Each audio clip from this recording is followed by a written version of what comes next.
હાલો મિત્રો, આ 15 એમ્પિયરનું બોર્ડ છે. મોટી સ્વિચ, મોટો પ્લગ. આમાં તમારે મોટી વસ્તુ 15 વોલ્ટથી ઊંચું જે આખું હોય તે ચલાવી શકો છો, જેમ કે વોશિંગ મશીન, પછી એસી. 15 વોલ્ટથી ઊંચું કોઈ પણ પાવર ઉપાડતું હોય તો આ એનું બોર્ડ છે. એનું વાયરિંગ અત્યારે એનું વાયરિંગ નથી થયું.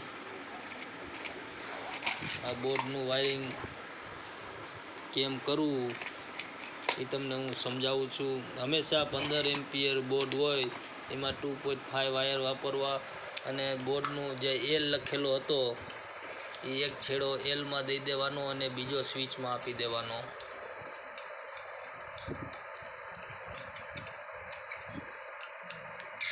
એલ લખેલું હોય એમાં એક પ્લગમાં છેડો દઈ દેવાનો અને એક છેડો સ્વિચમાં દઈ દેવાનો.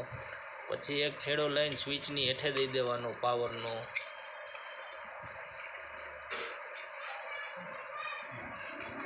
તમે ગમે ત્યારે સ્વિચ બોર્ડ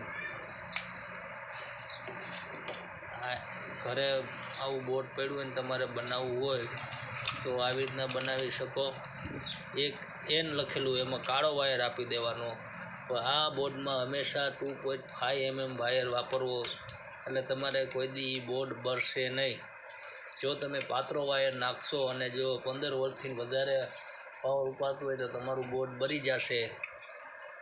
એટલે આ વાયરિંગ હવે કમ્પ્લીટ થઈ ગયું છે. તમે એક ફેરે જોઈ શકો છો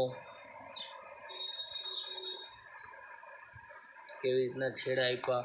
આ બે છેડા કોઈ પણ જગ્યાએ તમે મોટા પ્લગમાં કે એમાં ભરાવી શકો, એટલે આ લાંબા વાયર કરીને તમારે જ્યાં પણ લઈ જવું ત્યાં લઈ જઈ શકો છો.